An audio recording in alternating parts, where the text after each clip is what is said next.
or they are not having any effect. So we'd better have one of our own. But does Bobi Wine represent one of our own? Let me introduce Ivan Okuda. Ivan Okuda is a journalist and very soon will become a lawyer. He's a law student at Makerere University and a journalist at the Daily Monitor. Ivan, very nice to have you. Thank you, Charles. Always humble to be here, and very good evening to our viewers. Angelo Izama needs very little introduction. Angelo, very nice to have you. Except I'm not wearing a suit. You're not wearing a suit. Our time has come. And Honor Peter Ekomlo is wearing a tie this late in the night. I'm not wearing a suit. I'm not wearing I'm a suit. also in the mood. Our time is here. Angelo, let me actually start with you. What did you make? We're not surprised that Bobi Wine won. The percentage, 77% with which he won, is by any measure huge.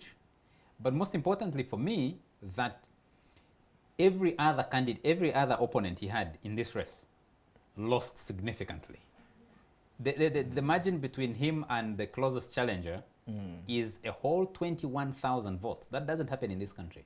It only happens in Chadondo East. Did you see this coming? What does it mean? Well, I never saw it coming. In fact, I was one of those who was surprised. I've been paying attention to Bobi Wine for a long time now, since actually before his first major hits.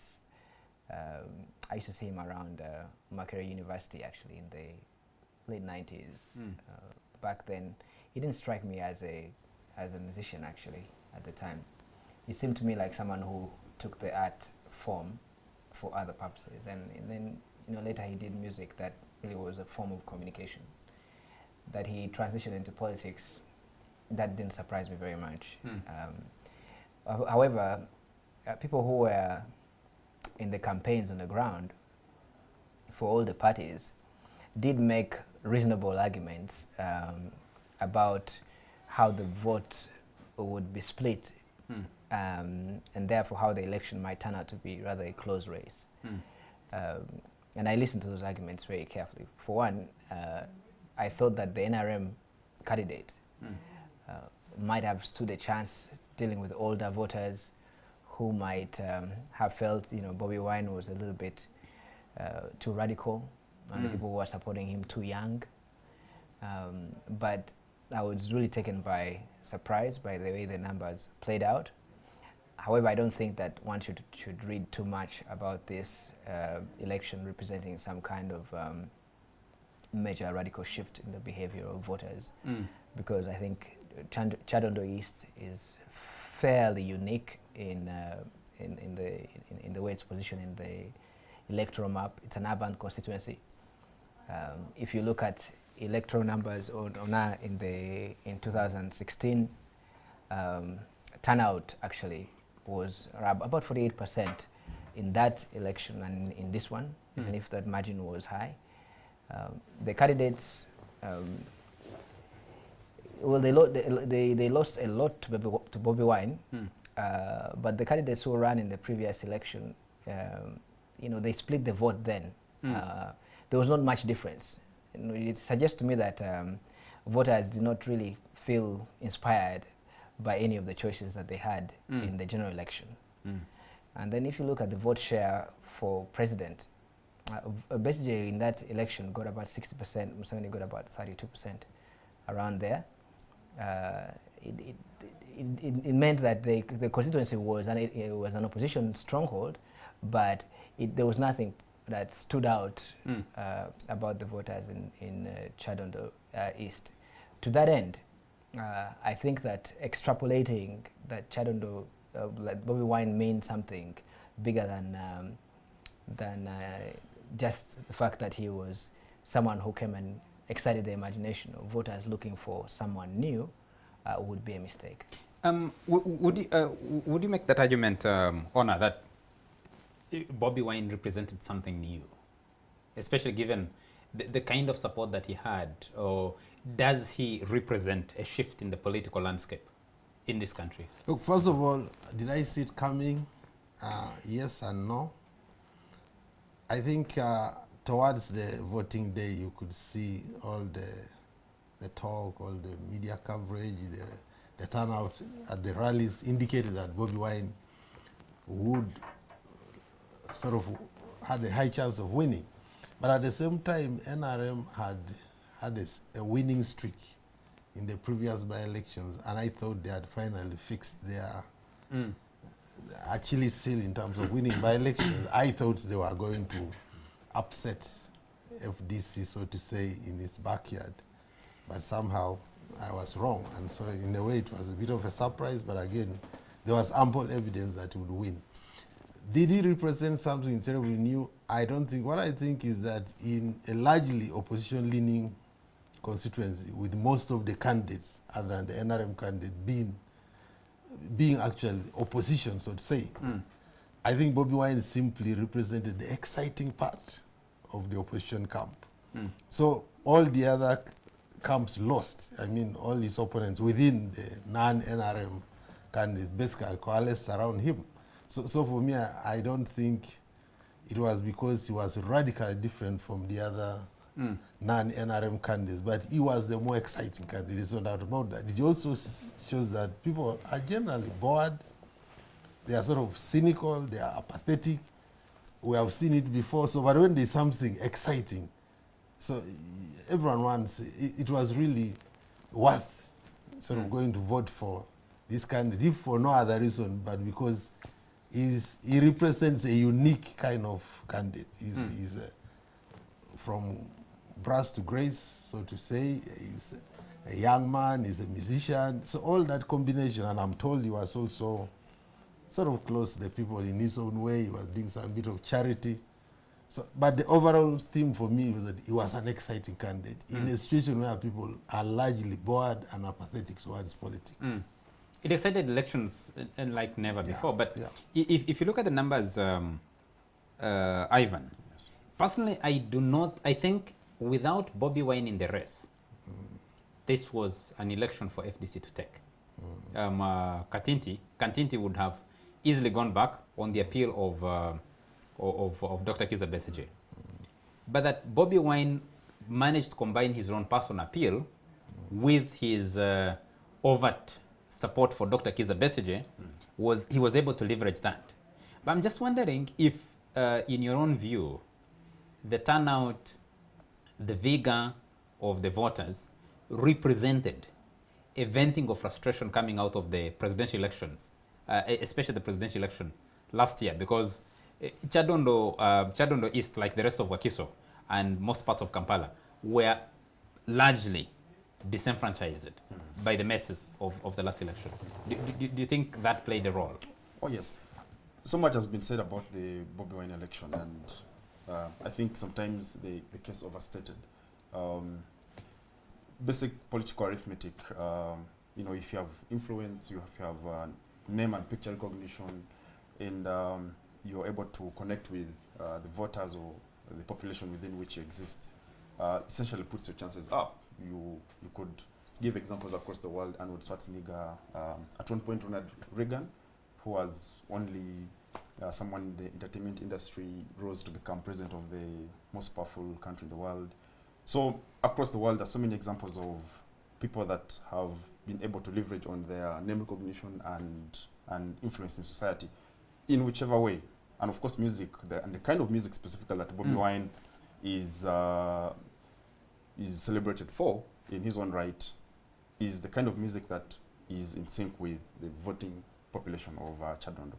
So personally, I was very surprised. I know that the NRM had reservations about this particular election, speaking to senior officials of the party before the vote.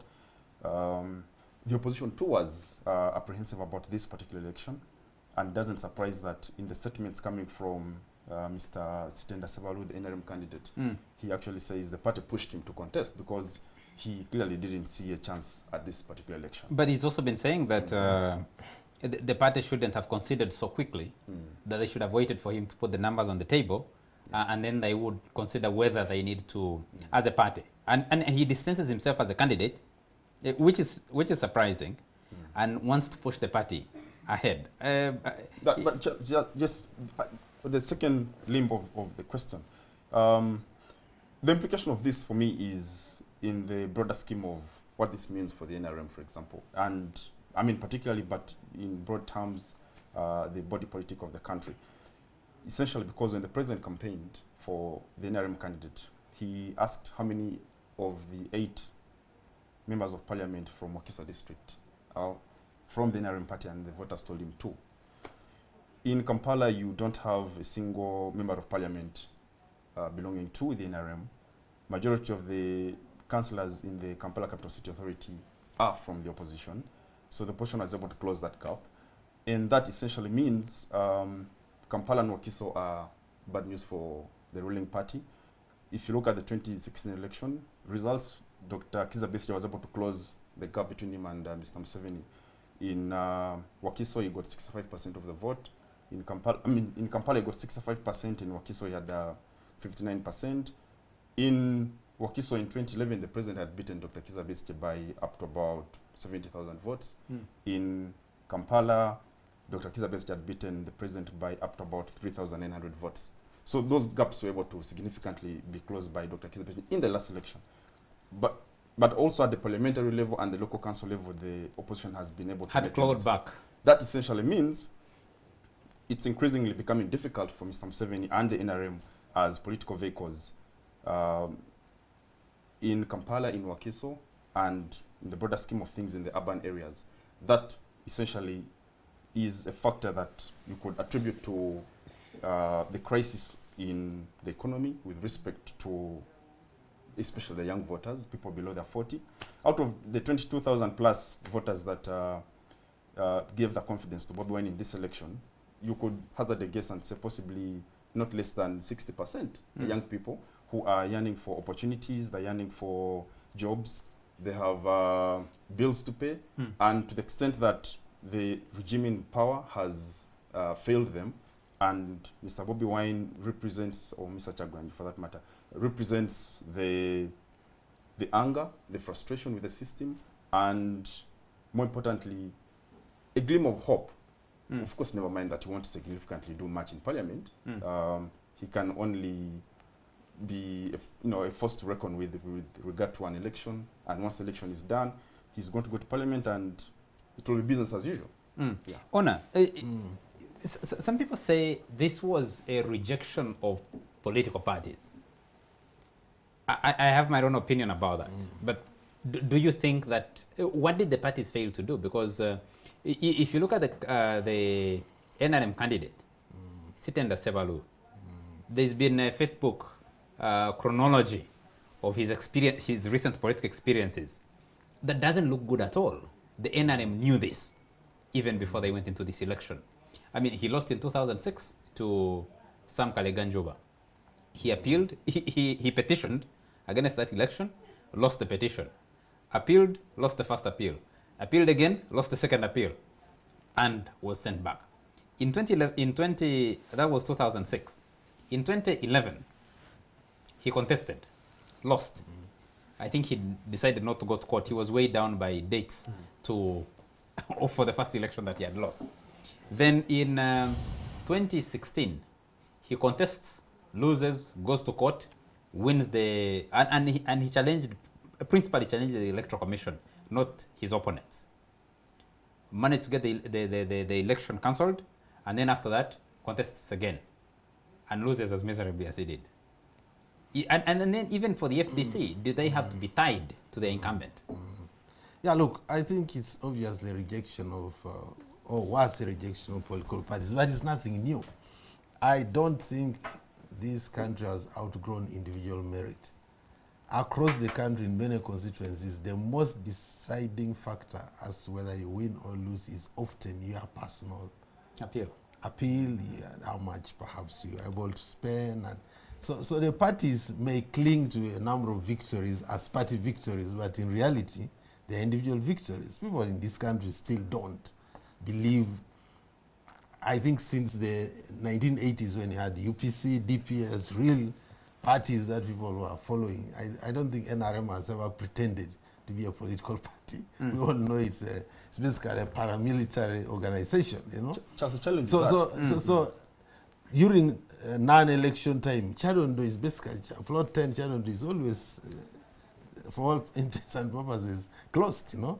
There may be some activity, but it's not really. And look, how many people during non-election time are obsessed with wearing party colors? How many conferences are being held of parties? So at the end of the day, it's about the individual. So I'm not surprised. The challenge with that. I'm not surprised that the defeat is not entirely a defeat of NRM. He wants to interject on that. I was just illustrating, because if you look at both the NRM and FDC candidates in the previous elections, they didn't have such a wide appeal. They were so close to each other in their votes, clearly indicating that they were all marginal personalities. But now when you have a charismatic personality, he just comes and sweeps aside. And if he had stood in one of the parties, I'm sure he would still win. And the party would claim that it's the party which won, but it would be Bobi Wine who won. The challenge with that is that the evidence available doesn't support that argument, essentially because out of the 400 plus members of parliament that we have, 293 belong to the NRM. The opposition has 56. No, just hold on. Just hold on. That in 2011 in Teso, for example. Just look, I disagree with you. The fact that they belong to NRM does not mean that NRM won. They won under the umbrella of NRM, but their personality. You have 66 independent MPs in that now, house. Are you saying, Ivan, that if Bobi Wine had stood under, if Bobi Wine was NRM leaning, his chances would certainly possibly be different. Essentially because in Kampala and Wakiso, it is suicidal for it to be associated with the NRM. I mean, they have only two MPs. I was imagining in Wakiso, what it would mean. They have no MP in Kampala. Yes, I was imagining what it would mean if Bobi Wine had he had posters with himself, Dr. Kizza Besigye, and Lord Mayor Elias Lukwago. What would it mean if he had himself there, President Yoweri Museveni, and someone else? But that's a good observation from Ivan, which has nothing to do with his criticism about Ona's argument that parties are brands and individuals are the ones that win elections. I think, in fact, the evidence, just to deal with that part of the argument, the evidence across elections is that individuals are the ones. In fact, even parties themselves tend to be individualized. I participated in a study ahead of ahead of the last general election, taking a deep dive into the way political parties are organized. Well, a couple of things that study showed. One, if you look at the way parties spend money and how they raise money, basically parties are defunct in between elections. The most political organizations tend to be concentrated in the office of the party president. That's really the extent of the organizational strength of these parties. The parties cannot exercise any real control over their MPs. One, because these MPs tend to have been the ones who won the elections on their own cognizance, like Ona says, and spent their own money over and above what the parties were able to offer. It is true that brands are important, but the individual merit still remains the most important factor in these elections. Is that representative across the country? Because there are parts of this country where, like Ivan says, if Bobi Wine chose to stand on the NRM ticket, his personal brand would have suffered because of his in Kampala, gentlemen, can we pick this up? Can we pick this up? But in other areas, it's about individuals. Can we pick this up after a very short commercial break? We'll be right back. You're still watching the Fourth Estate, and Teja Sim is watching us and says the arrest of Bobi Wine by Uganda police 2 days to elections is the sole reason NRM lost resoundingly. FDC lost because it is a very weak party. Gentlemen, your take. That's just what the president used to call obscurantism. Take it. That's obscurantism. No, but let's dispose of Ivan's argument then about okay, in parts of the urban, I mean, you have to look at urban centers as very different political communities from other parts of the country. Sure enough, especially here in Kampala and Wakiso, being NRM can be a toxic brand. It has nothing to do with the party. It has to do with all manner of political grievances that have concentrated here in urban populations. But that said, split the country up. Split the country up, Angelo. In Kasese, When An outlier, by the way. No, yes. If When you've seen- Christopher if you've seen the Kibanzanga, electoral map. when Christopher Kibanzanga started working in step with the NRM, he had to migrate to Bundebujo but to survive Charles, Johnson. Just a moment. that's an unfair point, because Why? anyone who looked at the 2006 and 2011 electoral maps, Kasese, if you paint, the blue, it will be yellow all over. Kasese is blue there. Yes. It's an outlier for many reasons, No, and but the last just a moment. one was Just a moment, Angelo. the security problems we saw. No, there. just a moment, Angelo. In 2001, Christopher Kibanzanga had won. Was MP. I think he's been in parliament, like, I can't remember since when. Yes, since 1996, could be around there. He wins in 2001. President Yoweri Museveni goes to campaign in Kasese, and people tell him, for us, we'll vote for. He says, don't send me these people, like we were saying in Chadondo, or he has said it elsewhere. He says, don't send me these people, I can't work with them. And the people of Kasese told him, this is the guy we're going to send to you. He's the one we want. In 2006, same story. In 2011, there is a bit of a shift.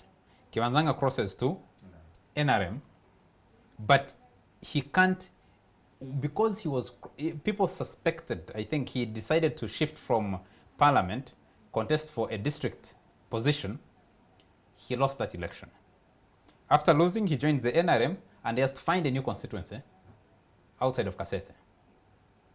Where did the appeal, the personal brand of Christopher Kibanzanga go, for example? Because he is a brother to the king.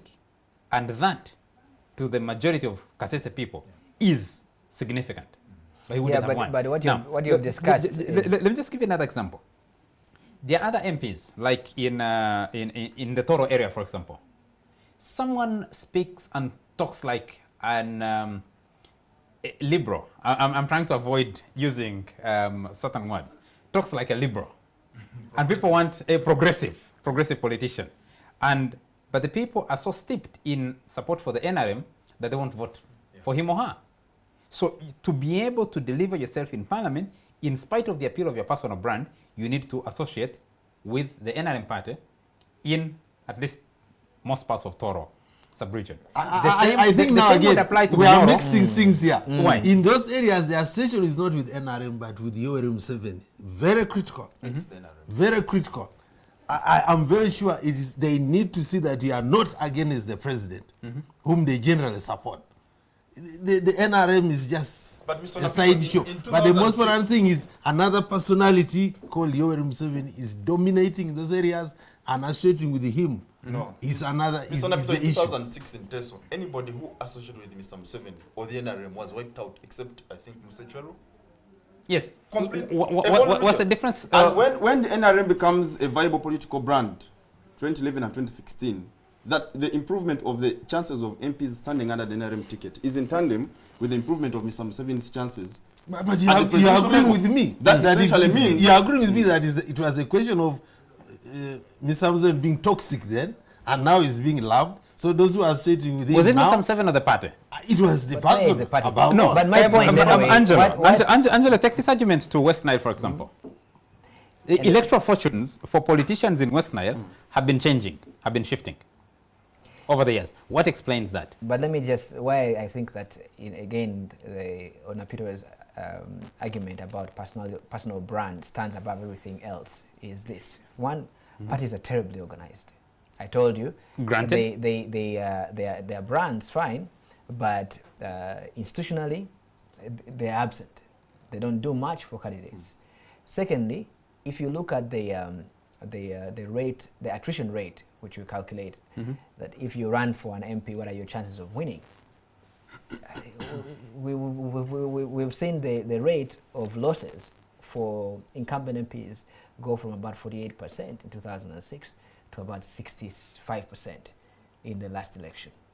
It means that regardless of who's standing, the voters are likely to change, and that is not a factor of the party, that is in charge. That really points to the individual. Yeah. You see what I'm saying, eh?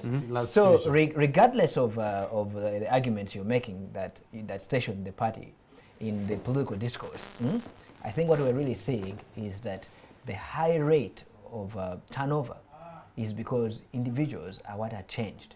Now, that is the Ugandan political reality. The thing I need help with is, are voters this conscious? Well, all politics is local. And that is why I think that Uganda behaves much more like a parliamentary democracy than anything. The rate at which voters feel empowered to change affairs tends to be at the level of councillors now, increasingly, but at the level of MP.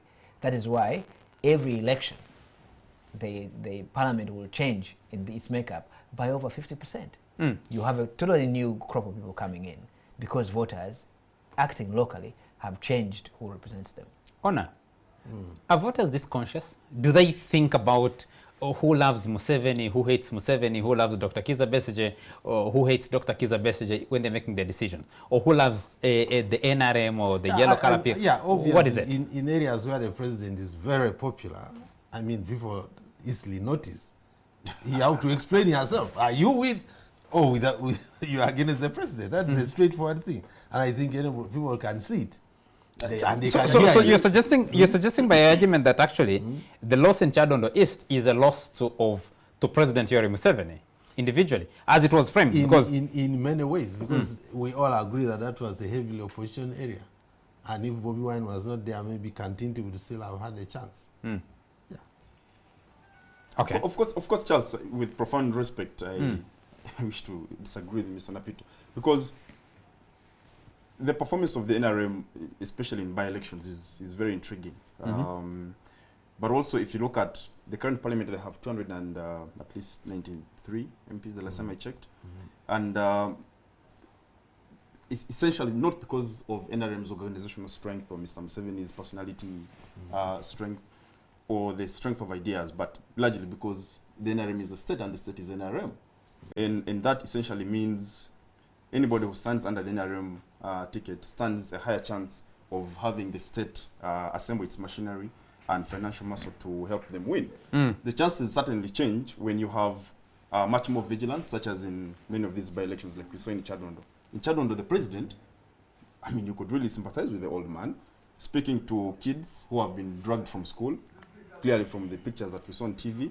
These were children from school and brought in, with buses, and the president has to speak to them. As he's speaking, there are young people yelling at him and screaming, "Where is Kalia Kaihura?" Possibly some crime preventers who were abandoned after they were used in the 2016 election. And you could feel the disgust in the president's face. You could feel the anger, you could feel the frustration, both in the president's face, but also in the voices that we had on TV yelling at the president. And what's important is Faustin Mugabe, my senior colleague at the Monitor, has done a good piece in the Sunday paper, where he gives a historical The Sunday paper is a different newspaper. The Sunday Monitor. Okay. Where he gives a historical perspective to Chadondo as one of the historical constituencies for NRM. Between 1981 and 1986, Chadondo was one of those places that was very strategic for the NRM. The NRA rather, they used to have their planning meetings there and strategize, partly because of its proximity to Kampala. And that explains the prominence and the historical value that people like Gertrude Njoba, who have in that constituency, and her late husband. And for people like Mr. Matayo Chaligonza and Gertrude Njoba, it must be a difficult moment looking at the NRM slip. That, for me, means Mr. Museveni can no longer... Sorry to cut through your argument. But I think I'm sorry to say, but I think you're lending too much weight to a name that is supposed to represent an organization with a headquarters plot 10 Chadondo Road than actually it has. Exactly. Yes. Yeah. So that essentially means Mr. Museveni and the NRM, as organization or political party, can no longer have the benefit of relying on historical sentiment and the kind of why are you sentiment surprised they use in Luweero. So in Chadondo, let's see what Andrew Lumba is watching us, and he says to say Bobi Wine's landslide victory was due to his arrest is very pedestrian. I attended most rallies of all contestants, especially Sevalus, but Bobi Wine's packaging of his message was unequaled. Remember, Bobi Wine had the block vote of the new voters, youth, who have been long-termed as people who don't vote because they never register anyway. I wish you had them while voting what they were saying. And Abdul Katut is inviting us to analyze the trends in Busoga sub-region. And Angelo, that's where I want to take you. What explains the voting patterns in Busoga? Well, first of all, let me say that Irumba and my brother Ivan here are just clutching at straws. Charlie Gonza is the one who wrote that book called The Agony of Power. There's been a groundswell, a shift to do an analysis about, you know, where NRM has its historical sites, where it buried bodies, and the rituals that come with an organization that has been around for that long. Has nothing to do with the political realities today. Let me offer you a real reality with regard to the argument me and Onapito are making about individual merit, which is basically the cost of elections today. Average constituency costs about 300 million, 300 to 350 million in the last election. The Association of Campaign Finance Reform, they did polls ahead of the election, and most MPs had said that the biggest factor for their success was how much money they were able to raise as individuals. Fast forward to what the parliament that Bobi Wine is going to join today. People around this talk show may have had a chance to look at MPs' financial situations. Certainly, I know that the Monitor and the East African may have access to what I also have access to, which is MPs' individual takings, their parliamentary payroll. MPs are in distress, financial distress. There are opposition MPs as well as NRM cabinet ministers who are taking home less than 200,000 shillings a month. And I'm being generous here. You're being extremely generous. Yes. Looking at what I've seen, I think you're being extremely generous. Yes, I'm being generous, but I'm just saying, you know, that that, you know, I know of an opposition MP who took, I think in March, like 27,000 shillings. Okay? But that's not new. Yeah. It's been like that for years. Yeah, but my point really is that what people consider the political market now is for individuals who can invest money and harvest it during the 5-year term. Now, the investment is made individually. It's okay for us to sit here and talk about the parties and the emotional attachment to certain big themes when it comes to a political competition. But ultimately, all of this has to do with personal cognizance. The new people who are coming into the political field are those who are able to mobilize funds. Sure enough, Ivan makes the point that NRM is a state and the state is NRM, but the state is organized around this mass looting, mass spending, the commercialization of politics. If that is the brand that you want to call NRM, I agree. That is a brand that may be toxic in areas of the country like this, where the cost of living is extremely high. But I don't think that you can say that, you know, this is wouldn't you say then strange that about it. If the cost of living and the financial muscle of those who are contesting is a factor, then it would have played a role in this particular election. Because there was money. Absolutely. Yes. Yeah, absolutely. But we have also seen that elections where the competition is tight, where the candidates have got no real appeal, including like in the West, where the same people, you know, recognizable names, historical families. I covered the election, this last election. In the primaries, people were spending in some constituencies up to 1.5 billion per candidate, and still voter turnout is low, and the chances of who will win, and that is still determined by an X factor, which is really, you know, how well someone is known, how voters perceive them. There is something that the voters owe. It really comes down to your own personal cognizance. Okay, so Nteja came back to us and it says, obscurantism aside, People no longer see the value of an MP. The trending question by voters is of what significance is a strong, serious MP. As a result, voters no longer vote on the basis of issues. It is rather, let's send this one so that you also can go and eat. That is how the Katolobwamas are elected. Yeah, that's how cynical it is. And in fact, it saddens you that amidst all the excitement following Bobi Wine's win, his voters actually will be disappointed. Because their understanding is that he will go and solve their problems. That perception works if the MP became then a billionaire of some sort and could go and sort out their problems individually. But if it's about getting government to do things that they want done, that's where it doesn't work. I mean, Bobi Wine is not going to move the bureaucracy to sort out the problems. And the problem is not even the bureaucracy. Some of the problems are personal. The challenges for MPs is that they even need to make people do certain things for themselves. But unfortunately, you end up fearing to tell them that bitter truth, that there are things you can only do for yourselves. No government is going to do it. Okay, let me just take this from Jose Nwabine, who says, it appears that urban and peri-urban voters are not so much into political parties. We already have independent MPs like Latif Sebagala, Katolobwama, Muhammad Itsereko, Erias Lukwago. So it appears voters themselves are coming up with their own political bloc that is not part of the mainstream political parties. But to me, it's the FDC that suffered a double loss in Chadondo. It lost an election and a seat. NRM merely lost an election. Nwabine Jose. Honor, I'm not quite sure that voters are saying, voters really care.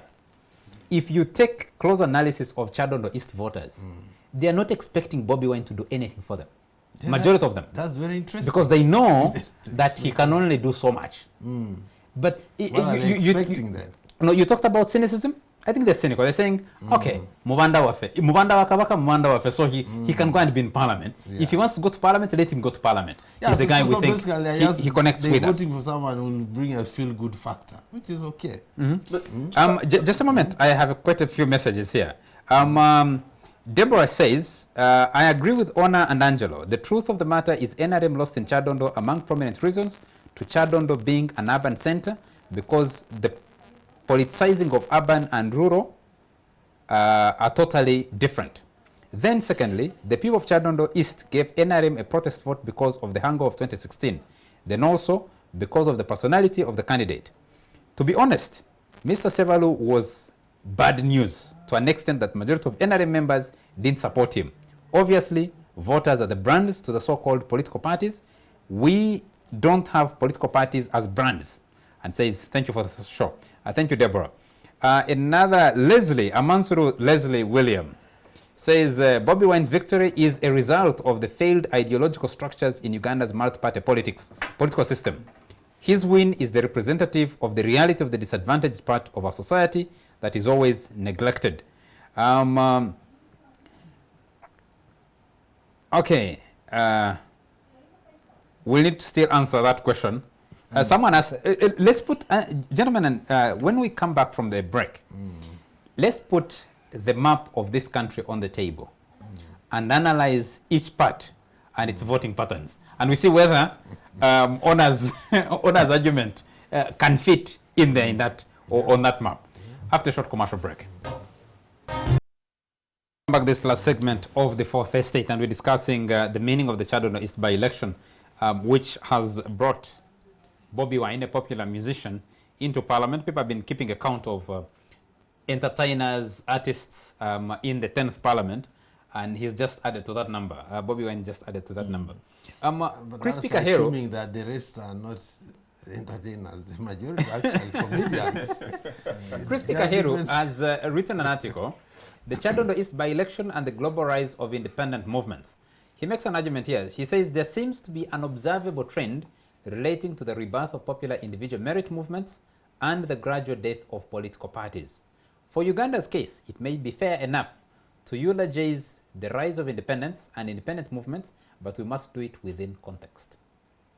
Uganda's history has not fathered political parties. Let me stop it at that. If we also looked at the earlier comment we got from one of our viewers about what happens in Busoga sub-region, for example, what dictates. Angelo, you and I know, we're sitting in the newsroom together, going into the 2006 elections, I think, when we thought, 2006 or 2011, when we thought Busoga was a clear toss-up election. You knew that areas like Bunyoro, Toro, large parts of western Uganda, especially Chigezi sub-region, the Ankole sub-region, those were strongly NRM. Buganda keeps shifting, but Buganda is dictated largely by the more urbanized areas. Kampala, for example, strong opposition, it doesn't matter when. Wakiso has become extremely urbanized, so it is opposition leaning, and now it's almost been taken over. Busoga is looked at as a toss-up. People thought Kizza Besigye, for example, had a very strong chance in Busoga, or the election would be very close. And then you just flip, and Museveni has won in that area. Teso sub-region shifts in 2006, comes back in 2011, completely, almost a 100% turn. Karamoja has always been strongly NRM. The north, Lango, Acholi, and then you can analyze West Nile. Karamoja has some dubious turnout figures, which, 100% turnout and 100% voting. Like the ones in Chirugora and Nakatambola. That statistically impossible, suggesting that there is some funny business going on there. But talking about Busoga, we do. Someone is making a very interesting comment here. Says it's a pity, but Toro can make very good journalists, but very poor politicians.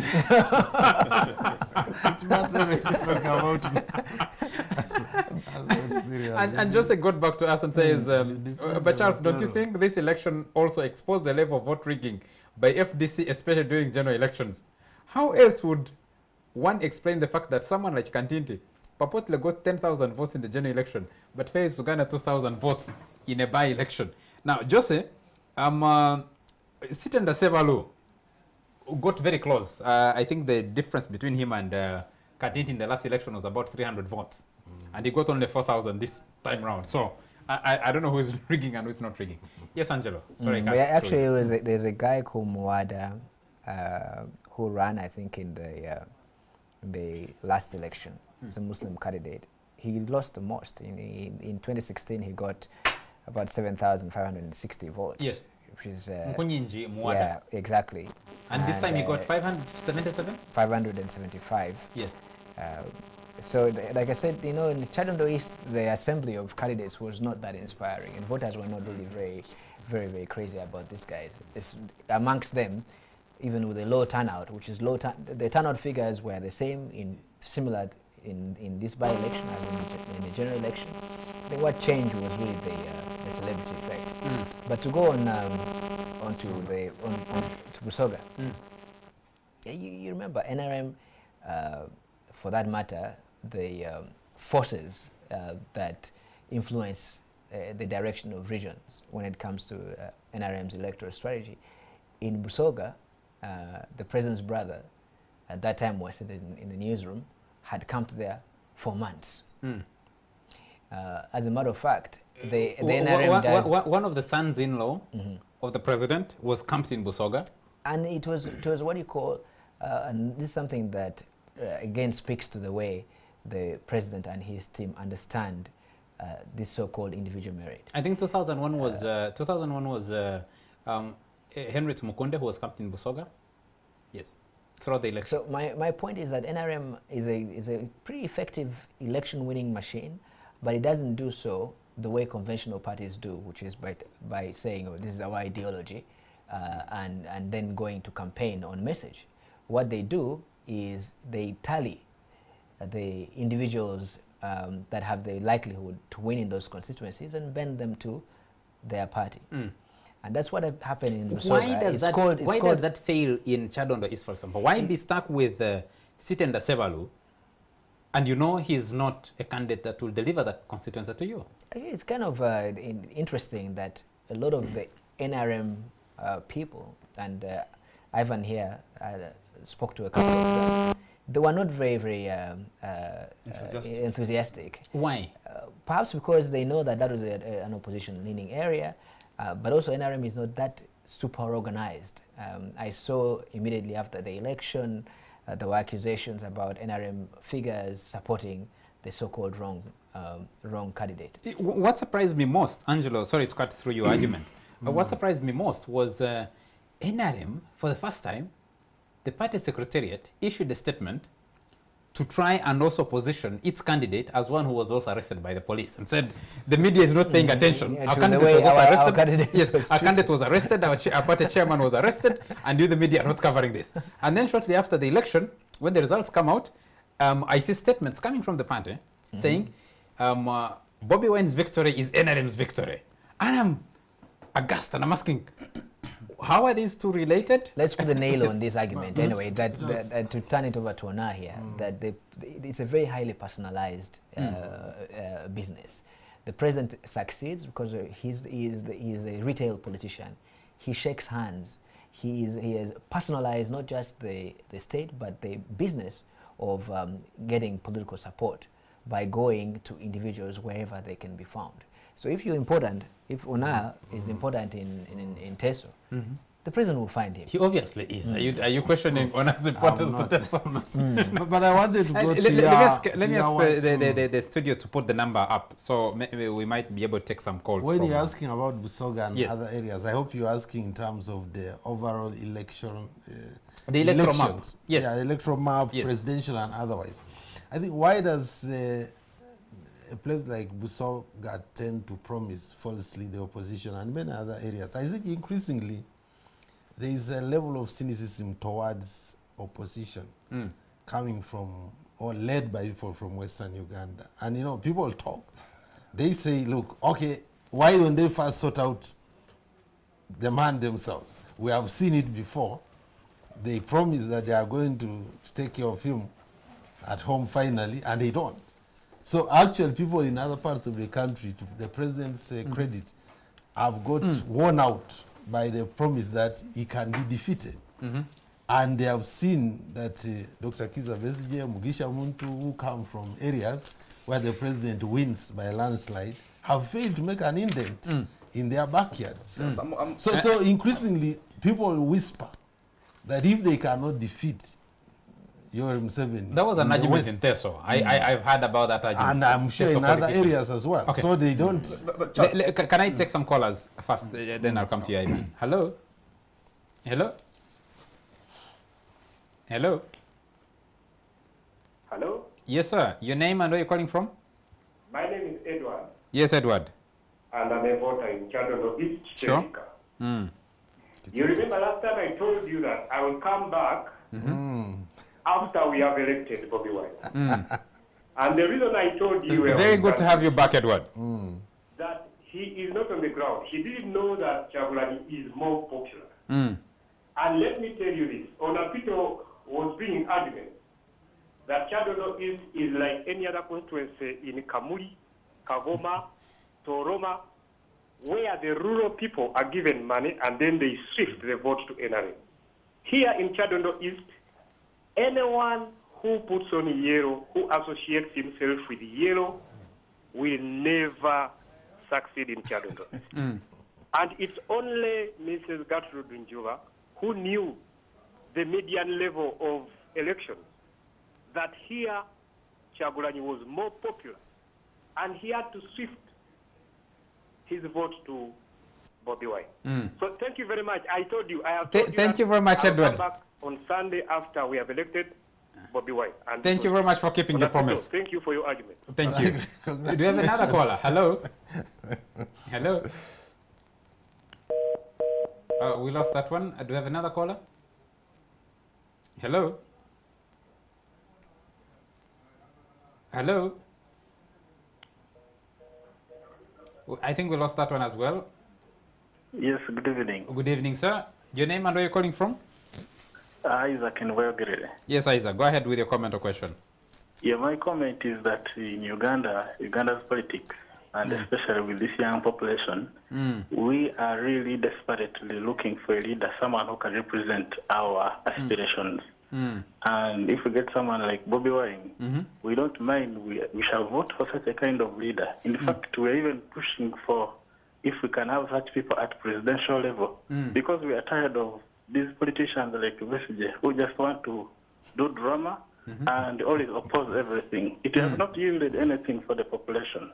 We rather want someone who can represent us and fight for what we need, employment, etc.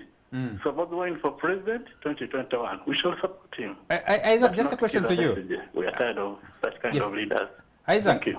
Isaac, are you still with us? I think we lost him. But my question will be then to you gentlemen, what are those young people's aspirations? But let's pick another caller. Hello? Hello? Hello? Hello? Yes, sir. Your name and where you're calling from? My name is Richard. I'm calling from Biogireri. Yes, Richard. Go ahead. Yeah, I think this election actually represents a way of how to win, how difficult it is to win an MP position if you really want to do the role of being a member of parliament. I live close to actually where I'm building a house close to where Bobi Wine lives, and when he drives on that road, he always gets the applaud from the neighborhood, and he connects very well with the people. And I know that he's being elected is not because of what he's going to do in parliament. It's mainly because of how he connects with people, and you know how he identifies with them. He has been doing this kind of charity work, and basically what people want from why they put him in office, they feel is a kind of person who bonds with them. Many of the politicians, or when they aspire and get positions of members of parliament, they get out there. Getting access, getting to connect with them is actually very hard. The second point is about the political parties. If I watch these political parties, and I've seen when Kizza Besigye was there campaigning for Katinti, I've seen Yoweri Museveni, you see the numbers. And it shows you that it's not about the weight of the political parties. It's not about the resources you have. It's about the personalities who stand in the election. So political parties need to watch what kind of candidates they field. Because it's not about the political parties, it's about the individuals they field and what kind of connection they have with the populations or societies where they live. Because the ordinary person cannot win an election regardless of the party support that you have. I've seen President Museveni being there, only 4,000 votes. Kizza Besigye is there, 1,000 votes. So it really doesn't make sense. Thank you. Thank you, Richard. Do you have another caller? Do you have another caller? Hello? Hello? Hello? Yes, sir. Your name and where you're calling from? Hello? Hello, we can hear you. Good evening. Yes, good evening. Yeah, this is Sam calling from Makere. Yes, please, go ahead. Hello? Hello, we can hear you. Good evening to you. Good evening, sir. Where you, your name again? Yeah. I want to contribute something small. Sure, go ahead. I wonder why very many people are so surprised that Mr. Kyagulanyi won this election. Many of us we have seen him growing from grassroots up to where he is. And he really has shown great achievement and leadership. That's why many of us we are supporting him. And that's what we need. Okay. He has been there. Many of us witnessed him doing something visible on the ground. That's why he is there. Some of us we are not surprised. Thank you. But I wonder why very many people are surprised. Okay. Yeah, that's my we'll ask the Thank people who say they are surprised on the table to tell us why they are surprised. Personally, I was not surprised that Bobi Wine won this election. You know, they say that victory has many parents and defeat is an orphan. So, so we can all join the parenthood of Bobi Wine now. Hello, do you have another caller? Yes, hello? Hello?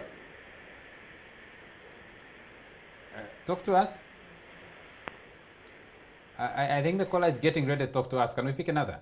In the meantime, hello? Hello?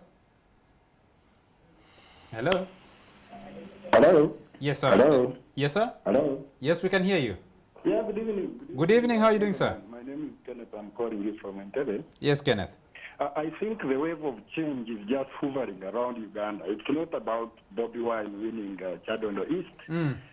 his political capital is actually because of Chiza. Remember, he refused to associate with the Tubonganawe artists. The gentleman went to Kasanga to remember him visiting Chiza when he was incarcerated. And when there was time of need for him to come up, definitely the supporters of FDC, remember he also tried even coming as a candidate under FDC, but the FDC actually did not see that he was the main candidate. But of course they had support their Katinti, who had been an MP, and of course it could be understood. But otherwise, the whole country is yearning for change. It's not about Bobi Wine. It's about the feeling of the masses in the entire country. Thank you so much. Thank you very much, Kenneth. I think Kenneth will be our last caller because we need to come back to studio and wind up this discussion. Gentlemen, a wave of change, might people who yearn for change not get carried away by the feeling that this particular election represents a wave of change? And the first caller said, Chadondo East is not like these others you are listing where the NRM has been picking up victory. Look, I was saying I thought finally they had got a trick for even winning Chadondo East. But I know, of course, that the city, as we all know, has been anti-NRM and the environs of the city. But coming to a wave of change, yes and no. Look, basically every election is about change, and there's always excitement. So the point is, even the other candidates who are not Sebalu represented a need for change. You may say Kantinti was an incumbent, but there were the other 2 or 3 who are also speaking about change. So it's not just say that it doesn't matter whether it was Bobi Wine, it was always going to be about change. Yes, every election is about change, but you still need a flag bearer for change in every election. Okay. Angelo, one of our viewers insisting, I think it's still Deje. He says, before I close the show, I must give you time to expound on how Rubaga opts for Kasivante and Katolo Bwama as opposed to Betty Kamia, Ken Luchamzi, and the like. And then there is Madrin Benji who says Bobi Wine got a protest vote. And perhaps that really answers Ntege's question. Look, Charles, someone is saying, do not be deceived. Charles, do not be deceived. Bobi wore 3 flags, which enabled him to win by a landslide. Number 1, FDC Besigye. Many people perceived him as an FDC, as a close friend to Besigye. In fact, KB campaigned for him when he said that if Bobi wins, KB and the opposition are in business. That was a strong message to FDC supporters and KB sympathizers in Chadondo East. Factor number 2, DP factor. Bobi's history and religion links him so much to the Democratic Party as a youth member that DP withdrew their candidate, and all DP bigwigs campaigned for Bobi Wine, so all DP supporters had to rally behind Bobi Wine.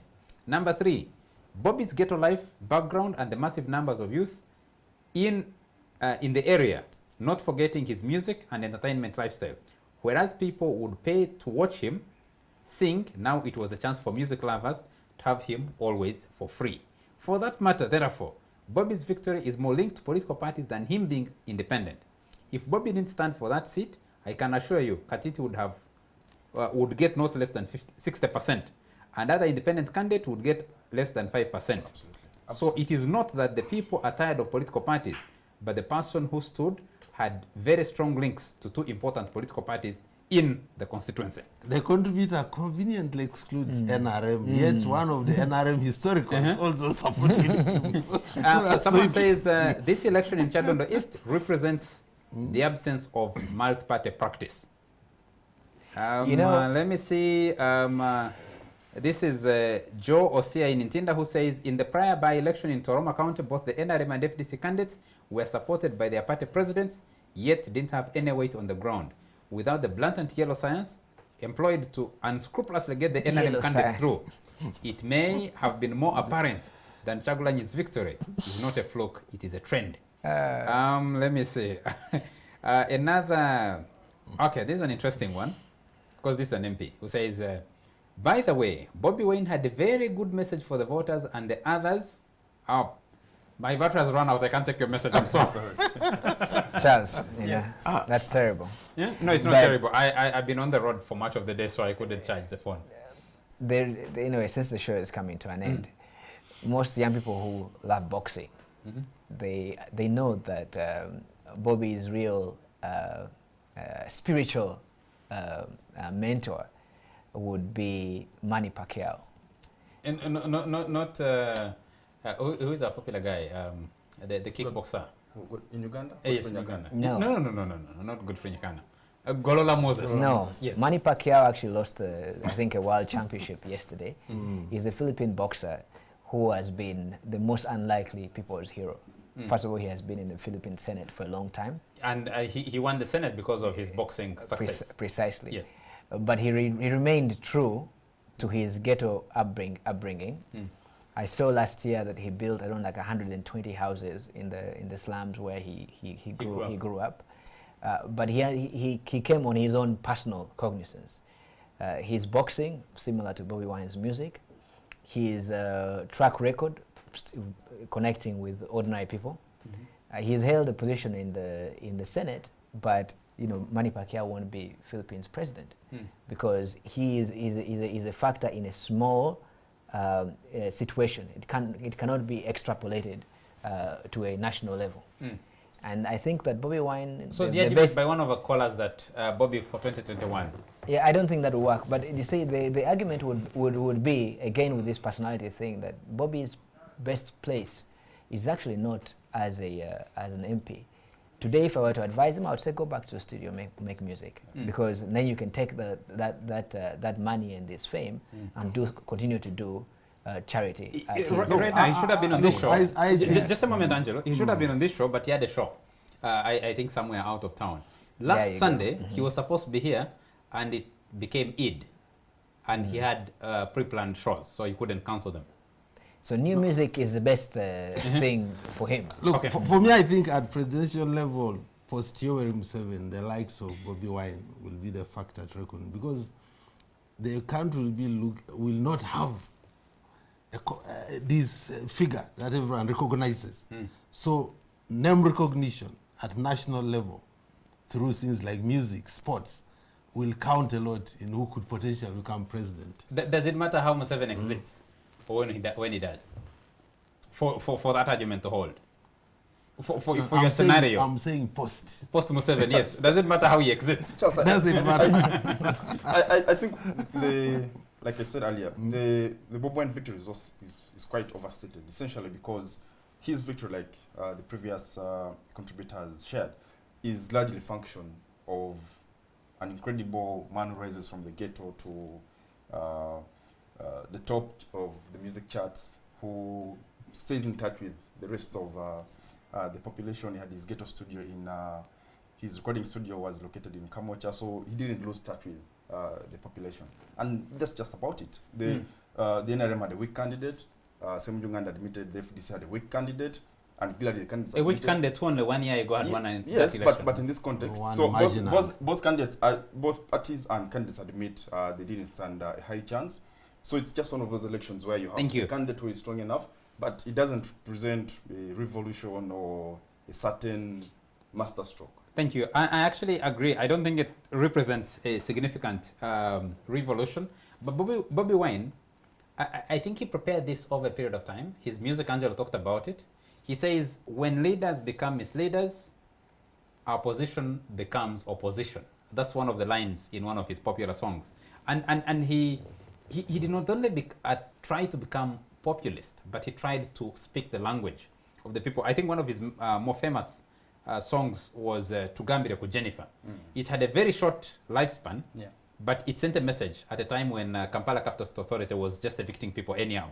And I think he thought through that and cultivated that, quoted political parties and political leaders, avoided association with the toxic brand. Yes, especially when people are singing to Bonga Nawe. He's one of those who stood out. And he could have been found. He worked with the police at some time, criticized the police at another time. I think he spent some time thinking through his transition from musician to politician. Problem is, people were saying Katolo Bwama should have remained an actor and comedian, as well as doing parliament work. I don't know if the two mix. People would have wanted who is this female musician, the religious Judith Babirye, to remain a singer and also a member of parliament. Does it work? I think it depends, I guess, on how well, how disciplined you are. Clearly, you know, Robert Chagulanyi, like I told you, so those of us who have observed him over time, he brings a certain discipline. He's not even the country's most popular musician. But I find it, I don't know why these guys struggle to remain doing both, because one of the things the constituents actually suffer from, as I've said before, is boredom. So if you're an entertainer, once in a while you're going to entertain them, it's not a bad deal. Okay. Our time is out. We need to get out of here. I think analysts political analysts in this country, or commentators, need to be very careful how they commentate the Chadondo East by-election and Bobi Wine's victory, because I do not think it represents any trend to any place. Just a second. Yes. If the president is not very impressive, if you look at the majority of the former entertainers who joined parliament, they don't have the most stellar performance. The MPs that continue to contribute to the legislative agenda of parliament, the polished guys like Abdul Katuntu, Professor Genga Latigo, are still doing a better job. Katolo Bwama, at most, for the time he's been in parliament, has been just that, a comedian. And comedy. Bobi Wine is good for your health. Our time is out. We need to get out of here. Congratulations to Bobi Wine for on your victory. We'll continue to look at it. Ona, you had suggested that we discuss the famine situation in this country because we didn't discuss it last week. We have to push it forward again. Okay. Thank you very much to you all our viewers for joining us tonight, and thank you very much, gentlemen, for making time for the show, and thank you very much to the production crew that stays up late to deliver this show to you. For me, it's a good night.